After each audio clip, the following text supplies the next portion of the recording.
Hey y'all, I'm Sunny Shell, and today on Women Atheists UNLOAD, we're going to be talking about a very important topic of discussion, and that's living and dying post-Roe and Wade. So buckle up and sit back. It's going to be a bumpy ride. Clown fame, mud disease, a plague. We all love to hate, have to play the game, have to make a name. All our insecurities are on display. This is war with the enemy. Think that it was meant to be. Living in a time where disease is on every screen. I won't let them fester me. I know most are festering. Negativity is a plague for the mentally weak.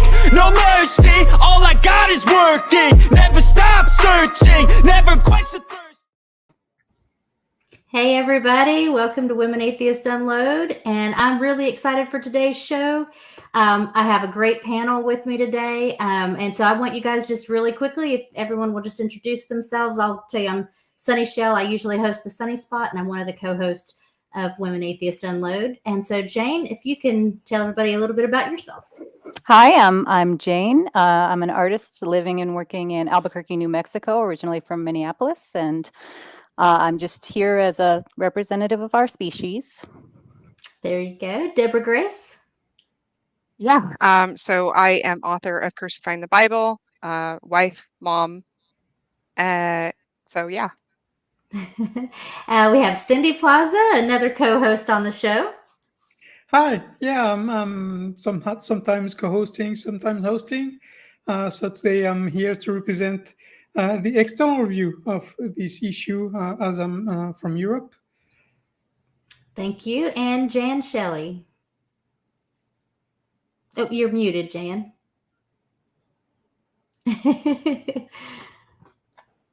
Sorry about that. That's okay. Yeah. Hi, Jan Shelley. Just here because it's been a hell of a month and thought I'd try to talk about it a little.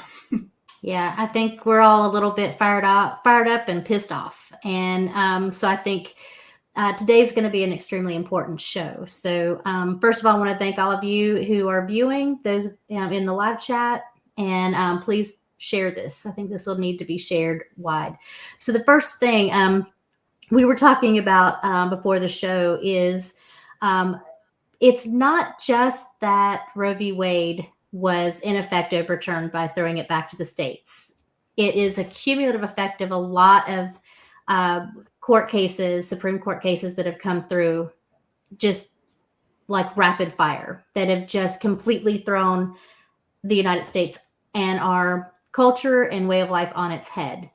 So let's first talk a little bit about that. What has happened with our Supreme Court with some of their rulings, and what is the effect going to be for all of us? Who would like to start?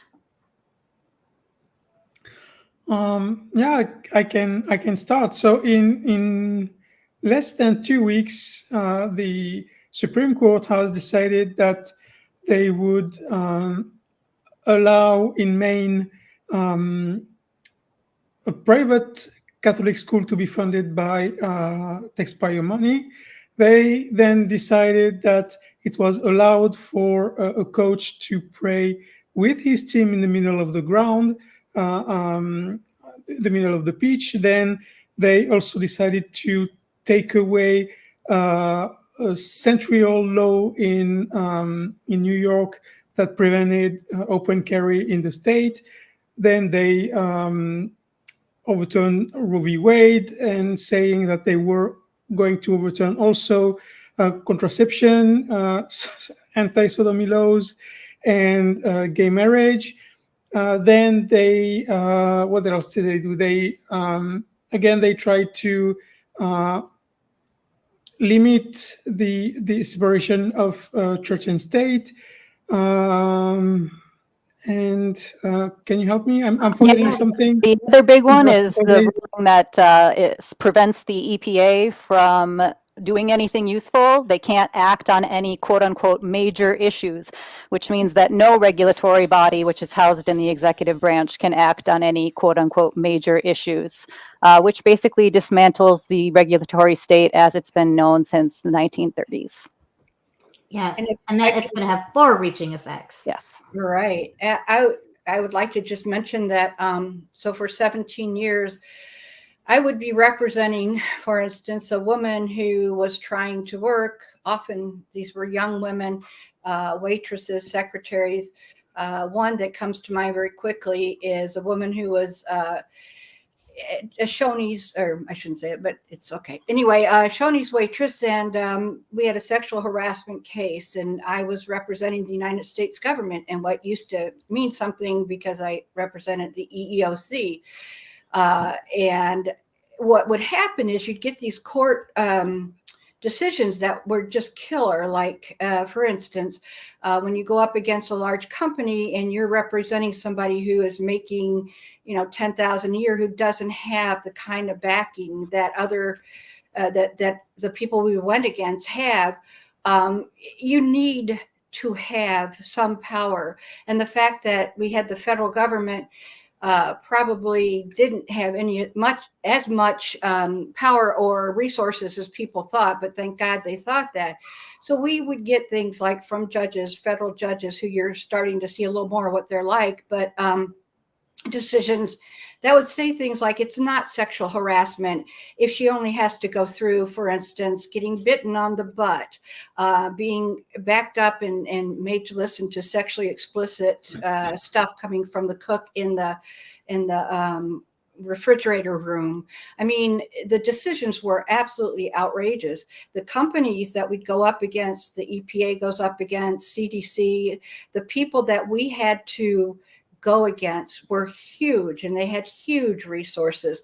And now, however, the Supreme Court's decision that no longer gives deference to experts in these agencies means that you really have almost no recourse if you have, heavy metals in your drinking water, if you've been sexually harassed, if you were fired because of your disability or your religion or your lack of religion. So those kinds of things that we don't think of a whole lot really are also, killers for individuals and their rights. So I think it's very much all tied together with the rights that they got rid of in Roe v. Wade and the religious rights that are being eroded, and the LGBT rights that are being eroded. So I think it's kind of part and parcel of the same kind of agenda. Yeah, I was wondering why. What was the ultimate purpose behind this EPA decision? And I think you just answered, because all those agencies, they are composed with specialists, and they forced the Congress to decide on those matters. So now it's always going to be political instead of science-based. I think that's a good point. Yep, absolutely. And it's our SCOTUS was supposed to be kind of an unbiased body that allowed those checks and balances, and it's no longer that way. It's completely politicized. They're pushing a political agenda by what they're doing now, which is completely contrary to how we were supposed to be, according to our founding documents. Another thing that they did was limit or pretty much take the bite out of Miranda rights. Now there's nothing that says that anyone has to read you your Miranda rights. You still have those rights, but knowing them was very important to our freedoms. And now you don't have any recourse if a law enforcement officer doesn't read you your Miranda rights. That's a whole other. I mean, we're talking about rights of all American citizens are being completely eroded. Our right to be able to drink safe water and breathe clean air, to have any recourse, when corporations or anyone else does things bad to us, and then they have infiltrated our wombs. It makes no sense. This is not the land of the free at all anymore. That is gone. That's gone. So let's talk a little bit more about that. What were you going to say, Jane? I think you were going to say something. Well, I was thinking about Courageous's comment there, and that was something that I hope would be brought up, is that many of these people on the court are part of a death cult, and they want their apocalypse as they know it to occur. So they're not thinking about society and building a world and building a society and the present day. They have this vision of, this bizarre mythology where there's, death will bring about some other life and punishment. And I don't understand. It doesn't make any sense to me. But when you think about all of these rulings and you wonder, what kind of society are they trying to build? It's completely dystopian. People are going to be miserable, and why would that happen? Why would they think that that's a good thing? Well, they're not. They're not. They're focused on some mysterious mythological death cult situation, and so they're not thinking about the society that they're creating or choosing to create. Well, and I also think it has to do with wealthy white men who have felt like they've been losing control. Absolutely. They've certainly felt like they've lost control over women over the years. But now it's a world where they don't understand, and they don't feel comfortable with it. And so they're actually going to end up hurting themselves right along with all of us. They're just they're not forward thinking. They never have been. They're always backward thinking, and they would really love to get us back into some, the utopian vision that they have of the 1950s. But even worse than that, they think that if we go into a theocracy, I don't think it's really about religion as much as it is about power. They see that as a way to have power and using the religious right to get that power. Yeah, and it's not even the 1950s. Oh, please go ahead, Deborah. There's a couple things I want to touch on to that. So the first thing is that men never caught up. When women started working outside the home, they had this independence, and you have men who are now being left because women realize, I can do it all on my own because you didn't catch up. You didn't start helping with the day-to-day chores around the house or raising the kids. So I have now 2 jobs because I go to work and I'm contributing to the household, and I come home and now I'm chauffeur and cook and laundry and cleaning and, if I have time, a shower, right? So they're not getting women aren't getting emotional support. They're not getting, help anywhere else, right? The men are just thinking, oh, okay, well, now I have extra income. I can just continue the way I've been doing for so many years. Men haven't caught up. The other thing I wanted to touch on is what's seriously behind most of these bills that are being passed in states. And I think it has to do a lot with the Alliance Defense Freedom, the ADF, which was co-founded by James Dobson. And they have a summer legal program. What is it called?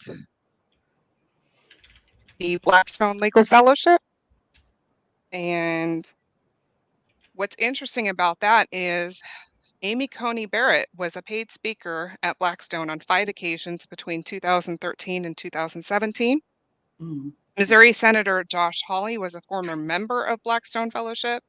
Louisiana House of Representative member Mike Johnson is a former attorney for the ADF. And the former U.S. Attorney General Jeff Sessions has been associated with the ADF. On top of that, Mike Pence named the ADF president Michael Farris to his Advancing American Freedom Advisory Board. Wow. I didn't know that. That's something. I think that makes one clear, something clear that I don't understand. And I think I've been, like most people here, very politically involved since I'm 66 almost, since I was about 16. And one thing I keep noticing over and over again is how well organized and very efficient right-wing Republican Christians are. It just blows me away. I mean, if you sit through meetings, if you guys saw a show called The Janes about the women who organized to give abortions and get women to abortions in Chicago. They're just women like us. They literally were just regular women who did this, and they got 11,000 women abortions over a period of time. Anyway, it was an amazing show, but I was old enough and about the same age as a lot of them, where I remember starting out in civil rights, anti-war, prisoner rights, and being just shunted out of the room. Can you type this, honey, by a lot of guys? And so I just think, look at where we started, and the women had to fight their way in, even to get involved in any kind of social justice work. And I don't know if that's why, but I really have to say, when I look at, I live in Missouri, when I look at my state government and the Koch brothers and ADF and all these guys who literally write the legislation for these people. So, because I'm sorry, most of our representatives, as Michelle Obama would say, are not that bright. They're really not. If you, hang out with them, if you go lobby them, you'll see they are not the brightest bulbs, but they have an amazing amount of structure and people who do the work for them. I don't know. Can we find something like that for people who want, justice and freedom and equality? I hope so, because it's a little scary right now. Yeah. But, so the other one more thing I forgot to mention was that the ADF is working against allowing LGBTQ to adopt and Jewish people. They're so focused on their specific brand of Christianity that they don't even they're working against Jewish people to adopt. If you're trying to push women to have babies and there's going to be more people in the system, it just blows my mind. Right. Yeah. That's well, and that also brings up a really good point to kind of segue into. Is you said there's all these kids already in the system, and you're limiting the number of people who can adopt by doing this because of ideology, not because you give a crap about kids. Right. It's all about ideology. So, speaking of the reversal of Roe v. Wade and that particular topic, let's talk a little bit about what the real issue is, because we know, those of us here and many of those watching know, it has nothing to do with saving unborn babies. That has nothing at all to do with it. It is a talking point. What is the real problem? What is the real purpose of reversing Roe v. Wade? Mostly controlling people with uteruses, because the other important thing to keep in mind is we have seen in other countries that have outlawed abortion, the numbers of abortions do not go down. They just get more dangerous. And so people get injured and people die. This is about trying to put people in a place. Again, it's about the white patriarchy trying to retain power, recognizing that they are now a minority in this country, and they're desperately afraid of that. They're desperately afraid of losing the power, especially because they have been oppressive to so many groups of people over the centuries. They can't see that other people might take that power and not be oppressive to them. They only see people with power as oppressors because that is how they've behaved. Right. Yeah, exactly. It is. Go ahead. Someone was going to say something. Yeah, I'm not sure this is the first reason, though. I'm pretty sure it's one, but I don't think it's the biggest reason. I think the biggest reason is that Republicans have realized that the only strong base they have is Christofascists, and Christofascists are single-issue voters on abortion. So giving them what they want ensures that those specific demographics vote for them for the next 20 years. That's a very good point.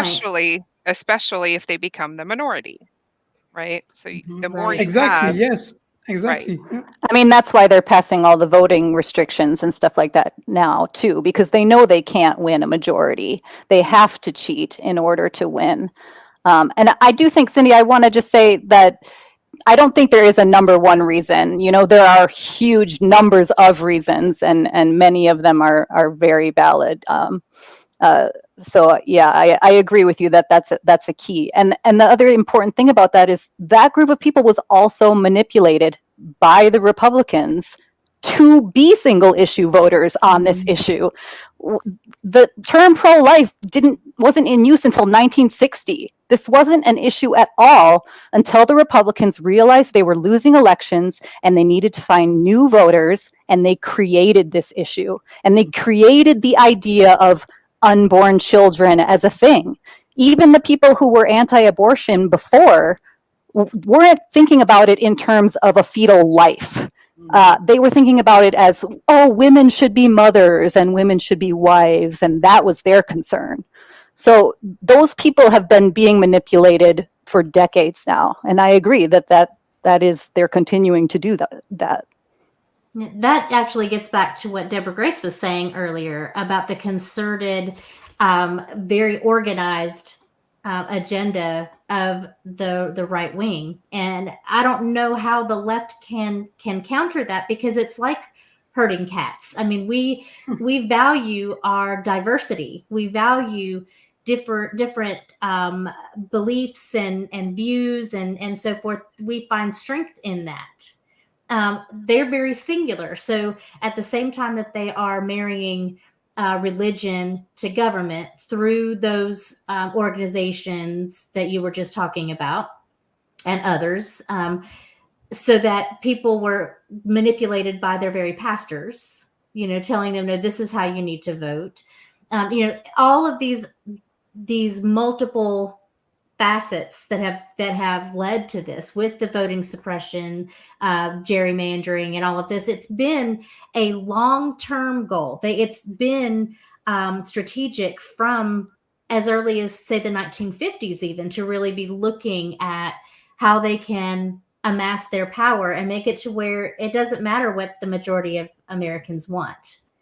It only matters what they want, and it's come to fruition, but it was a long-term game.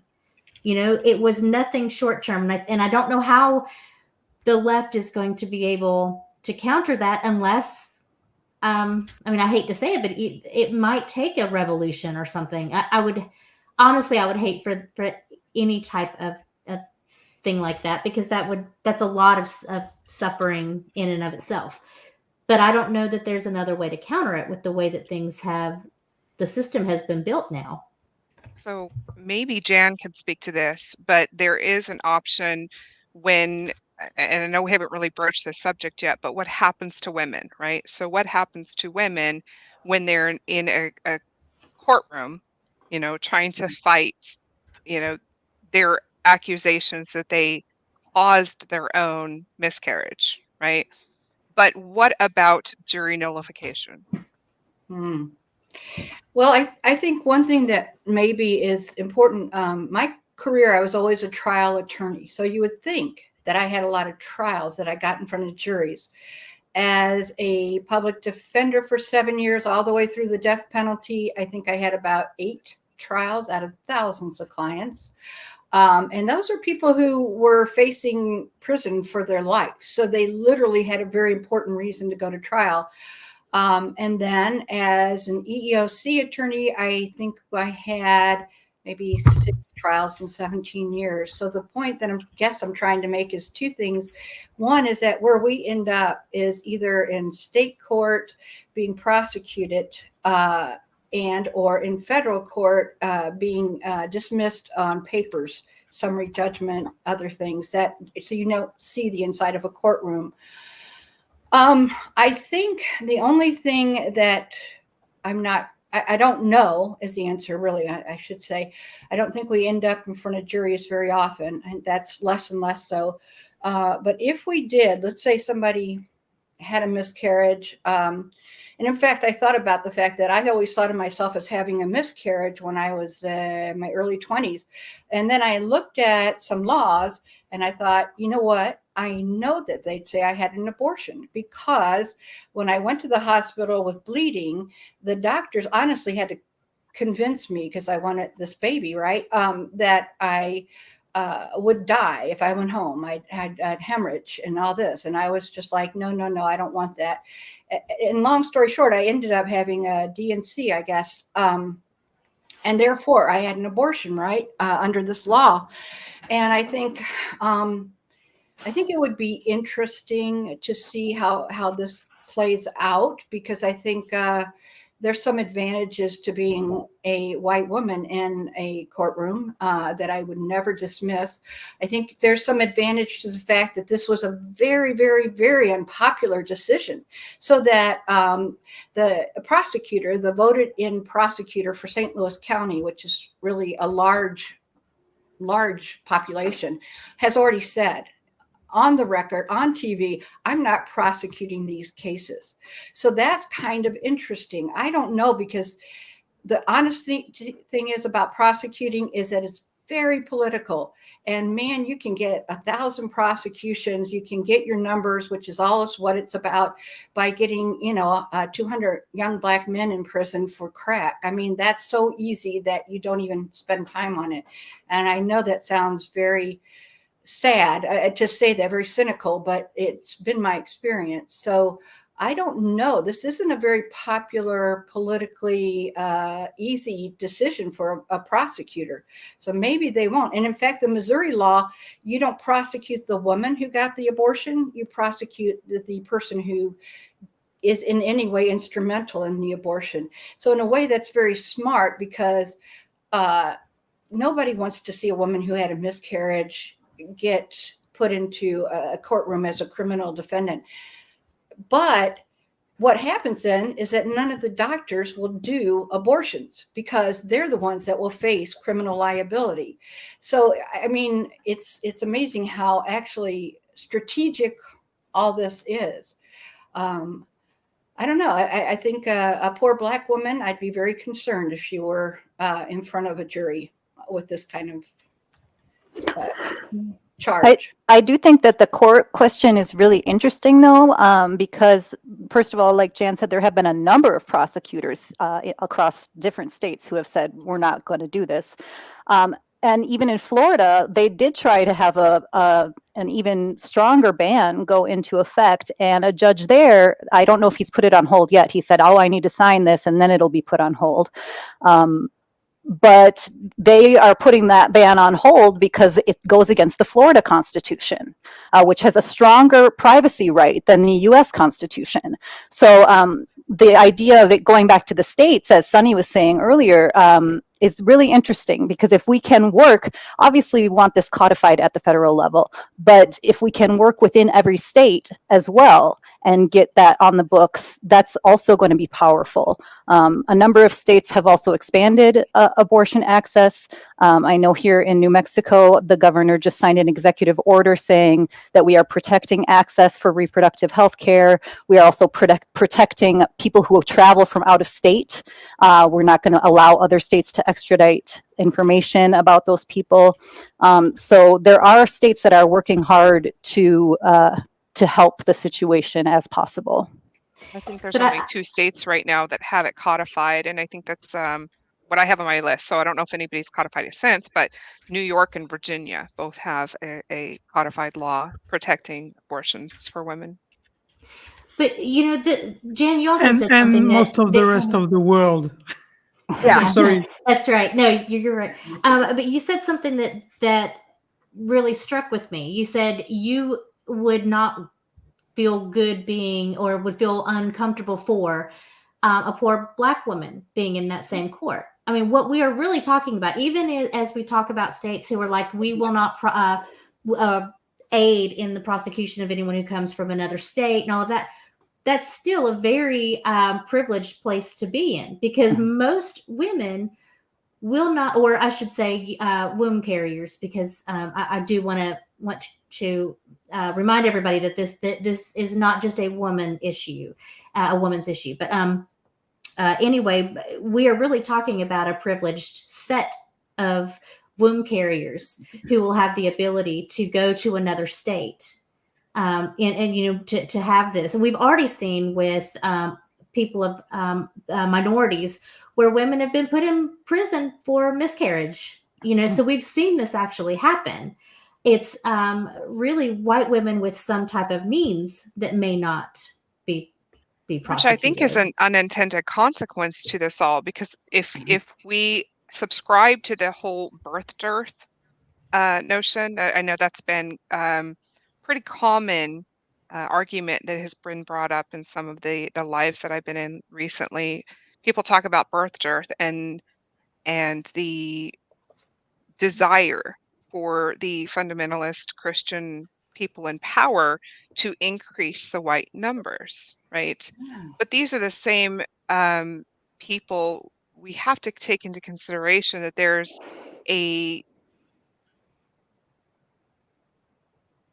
you're right. There's absolutely a offense toward people of other color.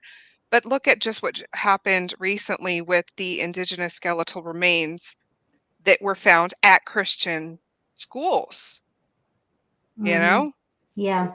this is not just. I don't think it's just a power grab. I think that they are really seeking to increase the white numbers. I subscribe to that belief. I do too.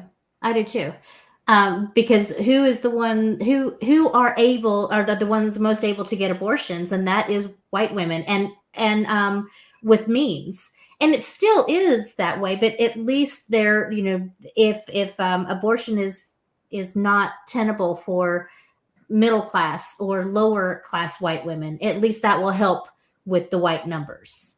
It's just scary. ridiculous. It's scary because if they start seeing that and they start really clamping down, I mean, I know they're already after a power grab for just over women in general, but if they start seeing that, it's really scary what could be coming down the pipeline to, yeah.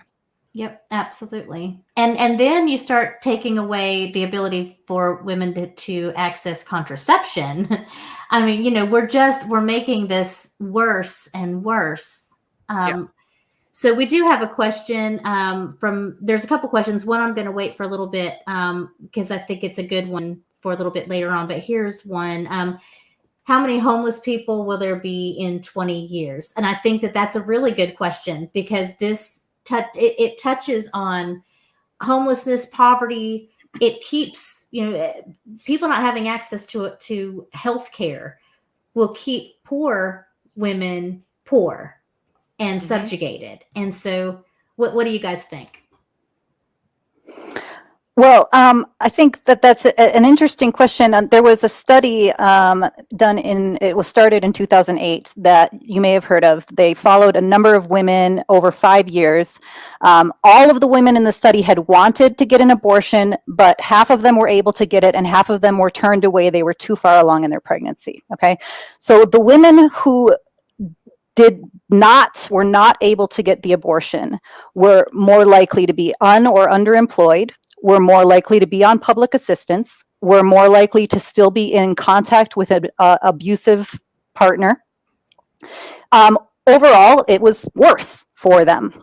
And there was no clear connection with any kind of mental or emotional harm for the women who did get their abortions. So there probably will be more homeless. There will certainly be more people who need public assistance, which of course is something they also want to get rid of in this country. But I also want to just reiterate the point I made earlier, which is that people will still get abortions. They will just be more dangerous.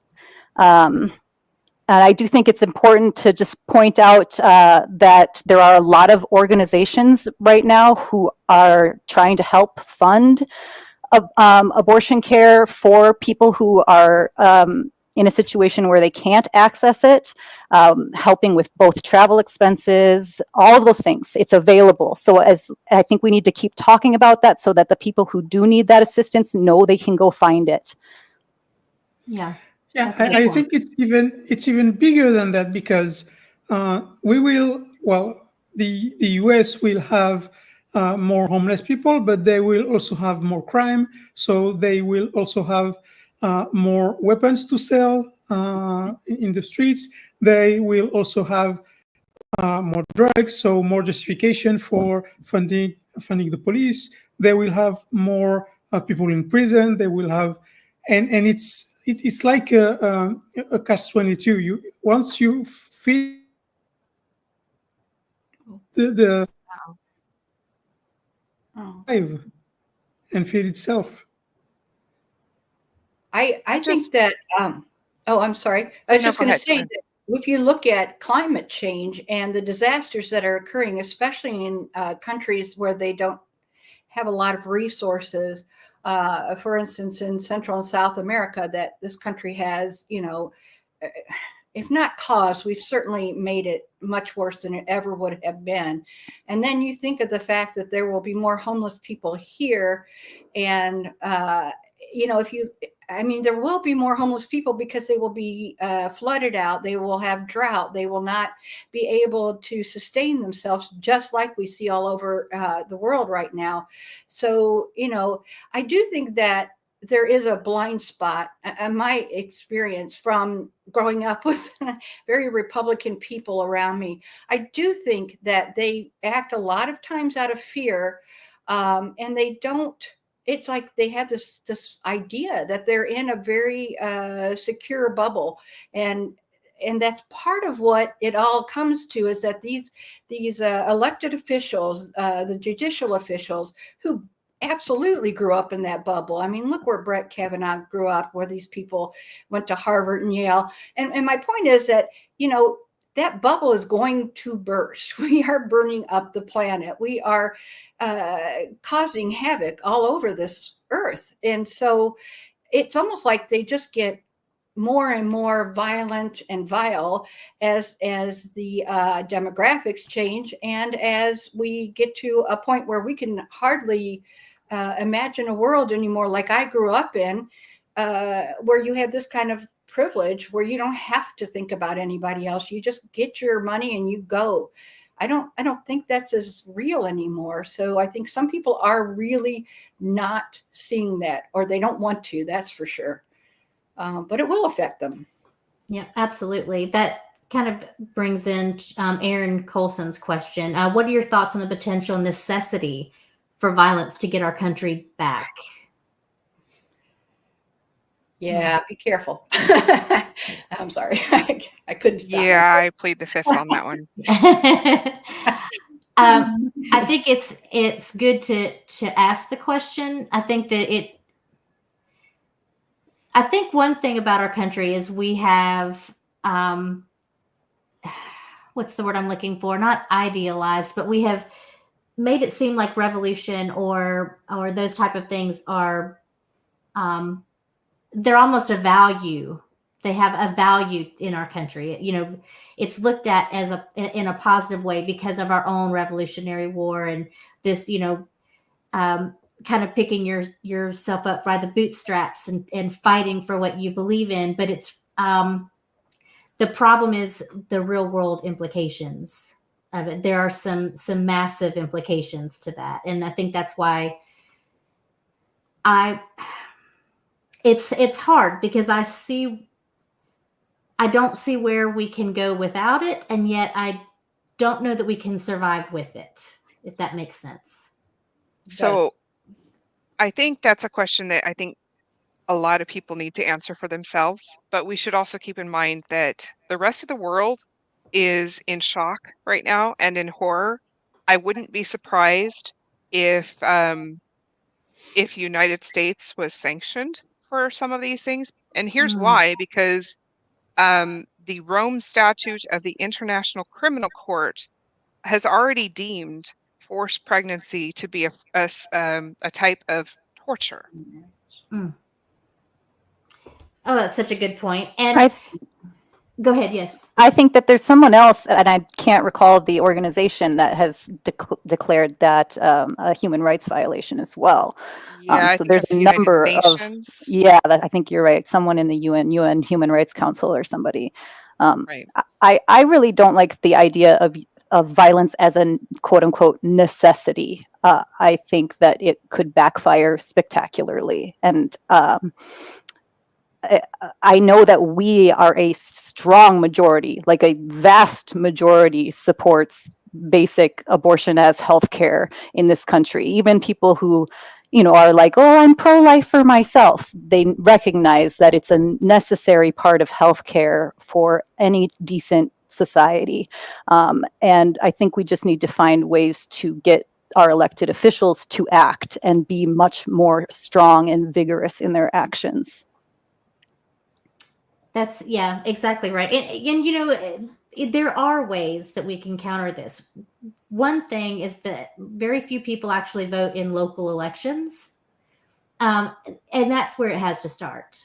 We have to vote in our local elections, and that will create change going up the pike. It's inevitable. And that's why the right has been so focused on, state elections and so forth.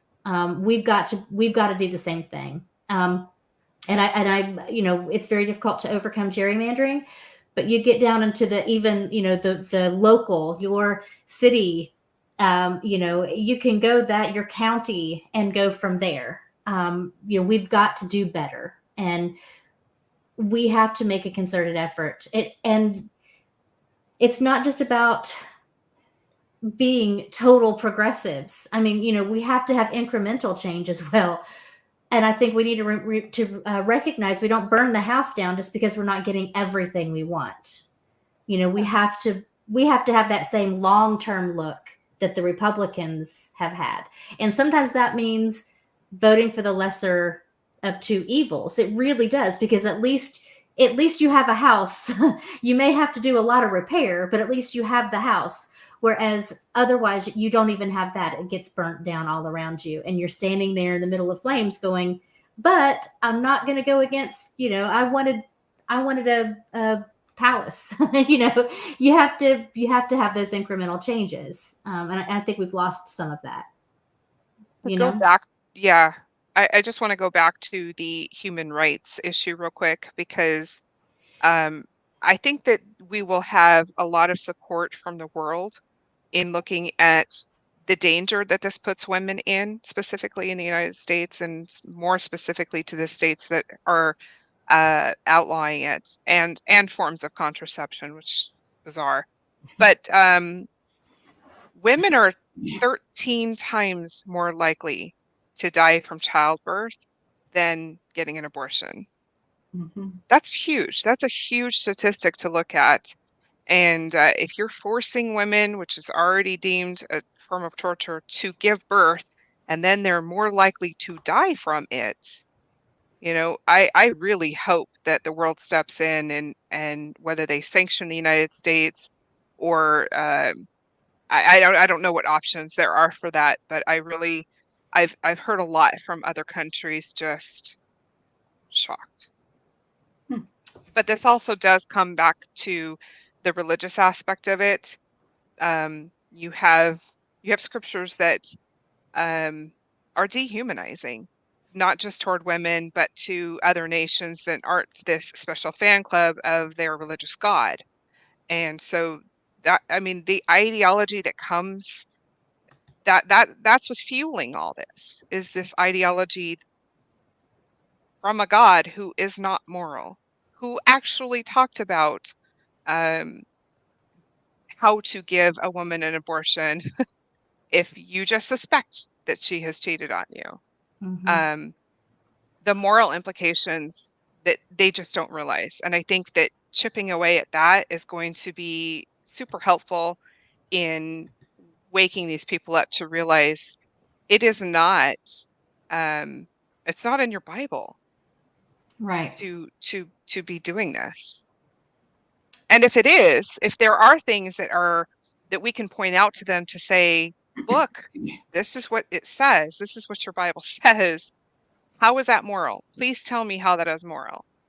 And then to go from there, just chip away at the ideology that is fueling this. Because I was pro-life as a Christian. Once I came out of Christianity, then I started reevaluating everything else, and abortion was on the table for that. Mm-hmm. Yeah, absolutely. When I want to highlight something that Cynthia McDonald has said. She said Black women are 2 to 3 times more likely to die from pregnancy-related complications than white women. and infant mortality rate is 10.9%, which is higher than any other race. I think that's something extremely important to look at. And the United States has one of the worst infant mortality rates and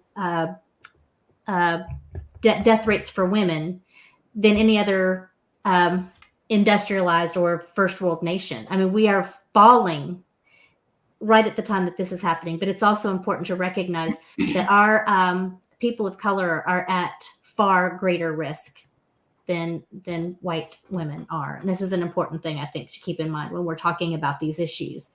This is not about, it's not about saving any lives. Like you said, we're still going to have abortions. They're going to be unsafe abortion, unsafe. It's going to cause long-term harm, suffering, and death.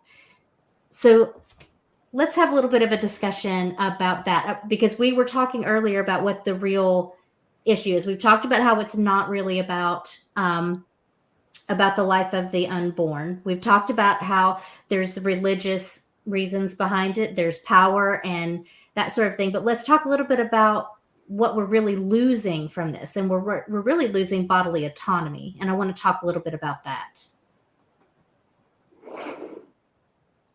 Well, that's huge. I mean, we have fewer rights now than a corpse. So it doesn't make me feel very comfortable or good about things. Another thing that people have been saying is that this is about producing labor, right? There's concern about the losing, the dropping birth rate, and that we need more bodies to be menial labor. But when women or other people with uteruses become pregnant and don't want to have the child but are forced to, they are going to be dropping out of the workforce. So even if are people out there with this like idea of a long-term goal to produce more labor, that's not going to be the short-term effect. The short-term effect is going to be more people going into poverty, more people dropping out of the workforce. Right. And then the people who are in poverty, how much education are they going to be getting long term? So now you have an uneducated workforce if they're not completely homeless, and you know what I mean? It's Right, exactly. It kind of makes me think about, we were talking about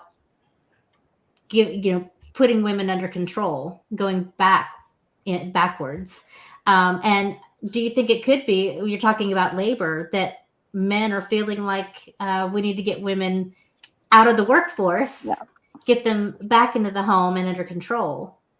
Even if that means that we have less in the workforce on total, we will have more men in the workforce. Therefore, they can control wages and and all those things, and keep women back at home. And that would also, if you think about it, talk about LGBTQ and trans issues as well. I mean, it's also trying to keep those rights from coming up, and those people being in the workforce and so forth. Well, this is something that I talk about in my book, that we have. Don't lose it, Deborah. So you have women who are getting married, right? And the very act of getting married and allowing the state to recognize that marriage, you become property. You even change your name. Car titles change ownership and change names. I don't think women are supposed to be doing that. I think that we have lost this identification of women as being divine, as being beautiful, as something to be revered and honored in the last few millennia, right? But I think as we're trying to get back to that, as we're trying to be respected and honored, and no, my vagina does not interfere with my ability to comprehend information. Mm-hmm. Absolutely. Right. So I just am putting forth that question to women and saying, is this something that you are really comfortable doing? It's for each woman to decide, of course, but we are giving away power by doing so. Yep, absolutely. Susan brought up an interesting question. Let's take a look at it. She says, have you brought up the fact that Once they're able to prosecute those who have had abortions, that will make it so they can't vote, because in many places you can't vote if you're a felon. That's an interesting question. Jan, you might be the best one to answer this for us. Well, it's so hard for me not to put this in a systemic view, because that's what my view is. My view is that these revered separation of states, our executive branch, our legislative branch, I think there is a certain amount of it that, because of capitalism, I guess I am no longer an incrementalist. And I swear to God, I walk door to door for McGovern and all these good guys who are kind of like right in the middle of it all, right? But I can't anymore. I've just seen it up close and personal. And I see that, we're talking genocide of Black people. We're talking genocide of women with this. And I don't think that the way things are, we are really going to be able to change much unless we do have something revolutionary. I don't want violence. That was one thing I always was a pacifist, but I really don't want violence, because it's just not, it doesn't make sense. I don't own guns, but if I did, I wouldn't want to go up against, nuclear weapons and tanks. And I think we've gone up against nuclear weapons, and tanks, just going out on Black Lives Matters marches. So, and the women in LA were already treated in a violent manner when they came out after Roe v. Wade was overturned. And I'm so sorry, because I think I lost a train of thought there, because it's just like I keep coming back to the point where, in my experience, I am so disillusioned. And it's not from just kind of watching and looking at it, it's from getting into the deep and dirty of it with these institutions, that I don't know how we change this. I do know that the psychological. Well, what about like in Florida? They right. We are allowing. Oh, they aren't, though. I mean, we worked so hard They stopped in it. Florida. And I must have given 1 million petitions out, and we got it on the ballot to have people who had a felony background be able to vote.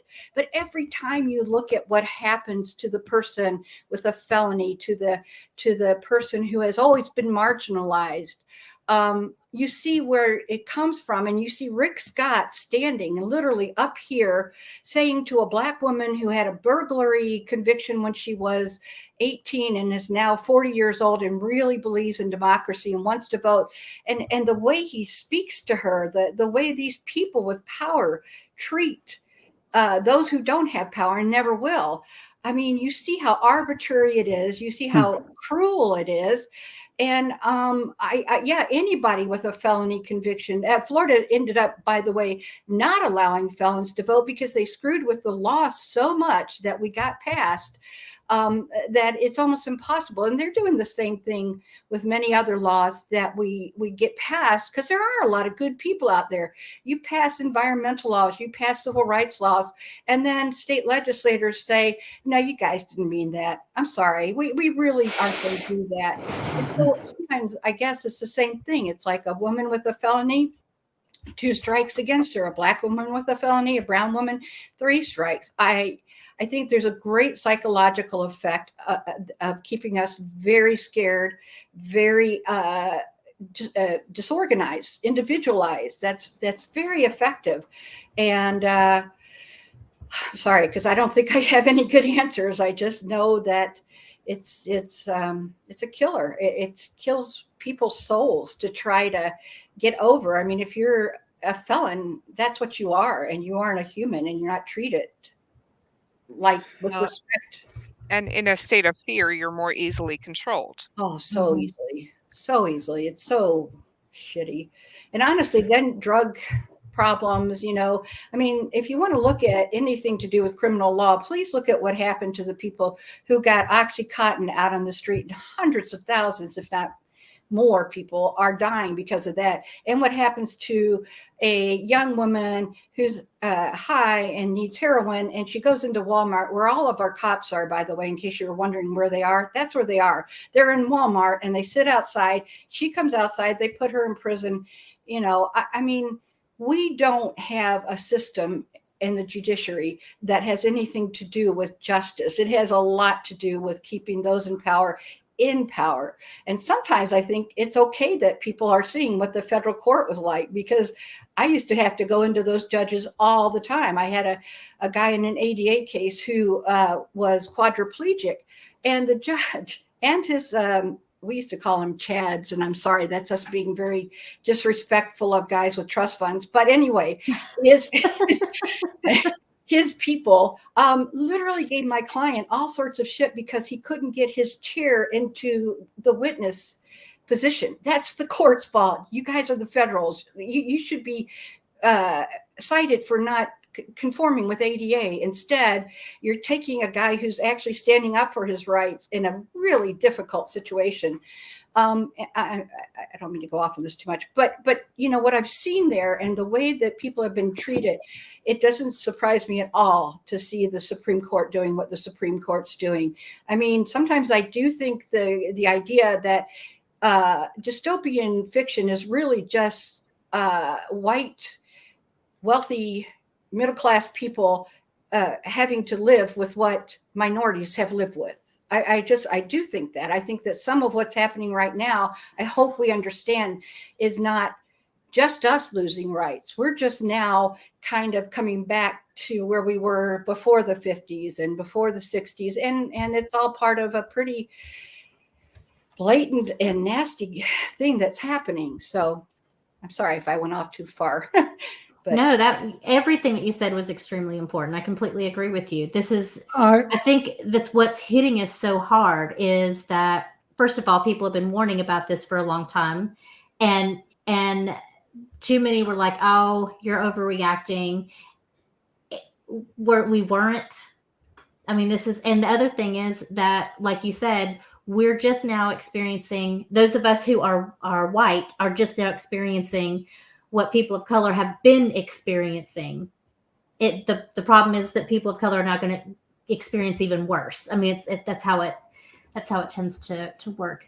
We're getting close to the top of the hour, and so I wanted to, or not top of the hour. That was very news-ish of me. The end of our show is what I meant, and so I wanted to give each of you a chance to give your final comments on anything that you want on this topic, because we've covered a lot today, and I think that there's still a lot more left to cover. So Jane, how about we start with you? What would you like to leave us with?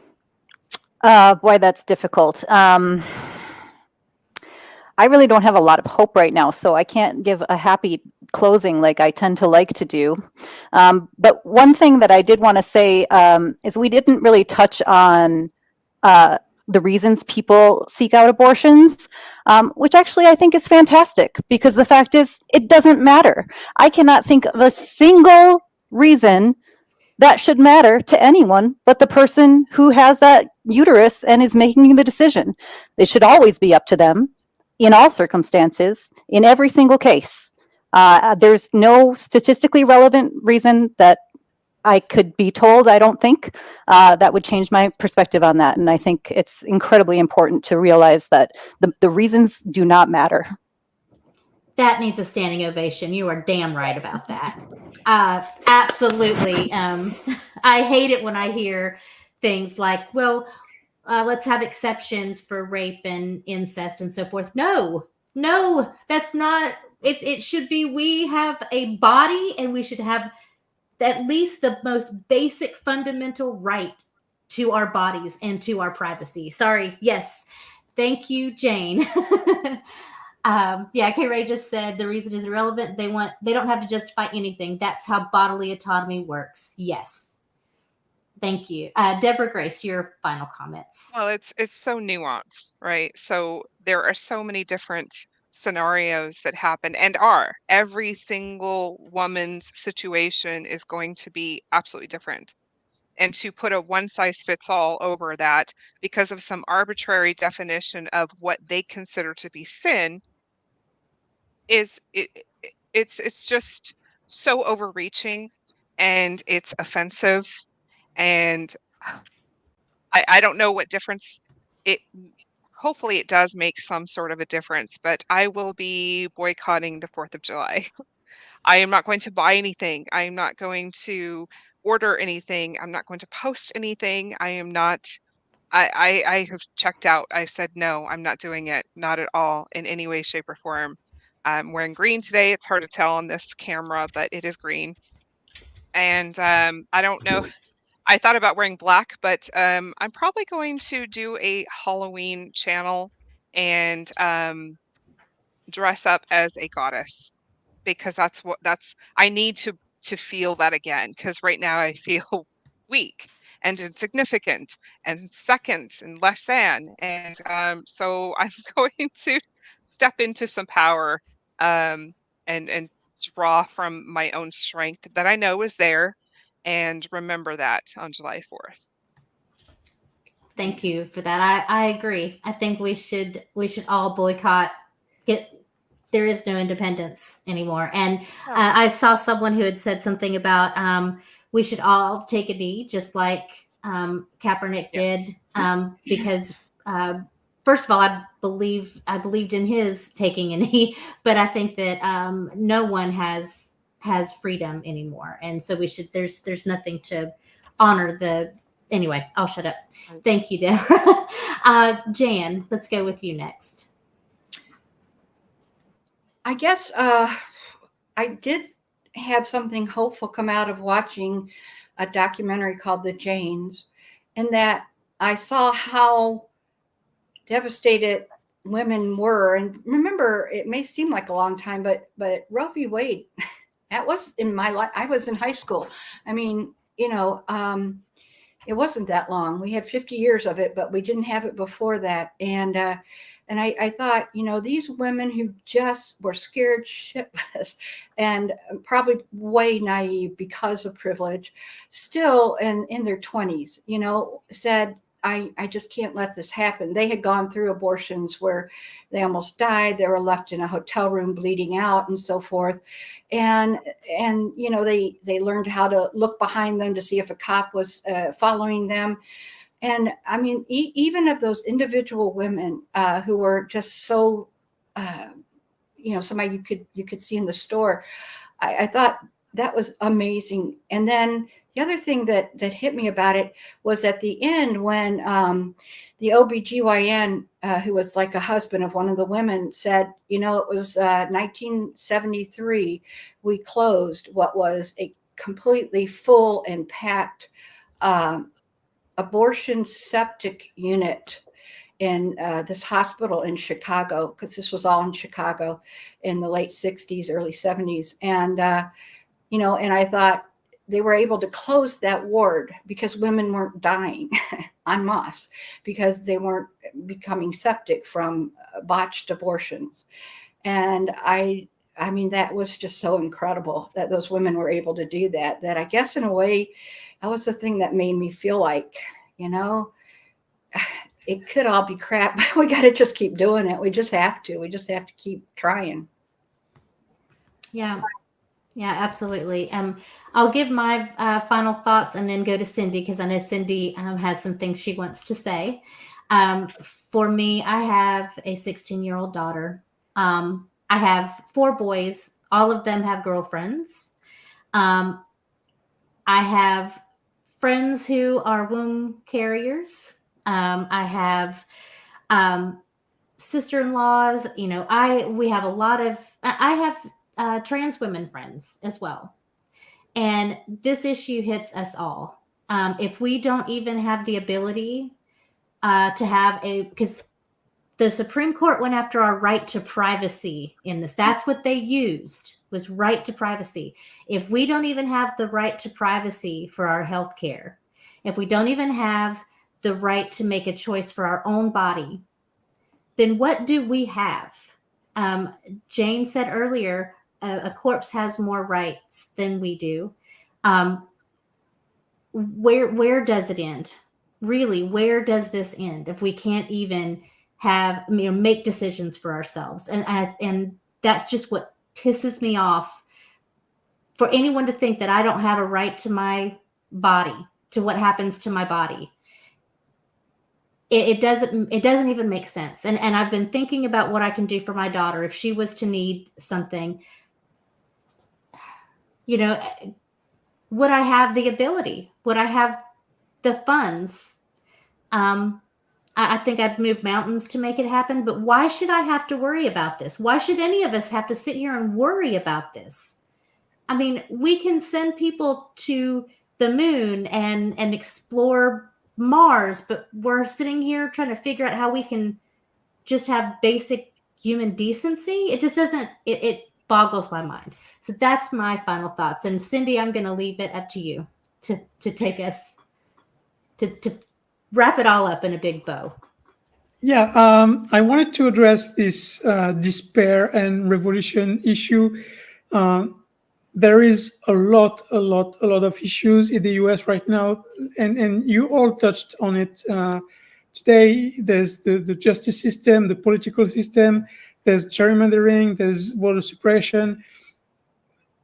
The problem is, every time you try to find a solution, you encounter a war on other fronts. And I'm afraid that a lot of Americans are going to fall into apathy and just said, okay, there's nothing more we can do. So I'm just too tired. There's nothing I can do.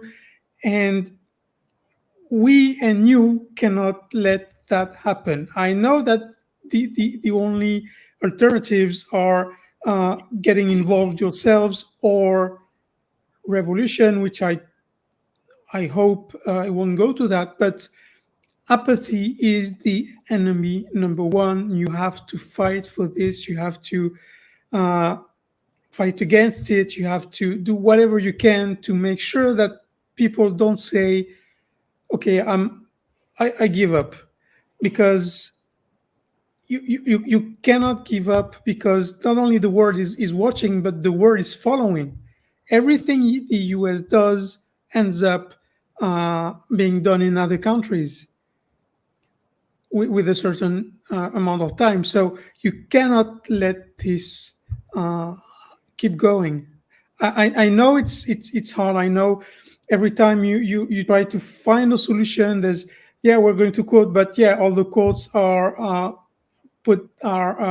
filled by Trump appointees. We'll go to SCOTUS, but now SCOTUS is irrelevant. But politicians, and it from the outside, it feels overwhelming, and I can't imagine how much more overwhelming it must feel from the inside. So you all have my support, and please don't fall into apathy.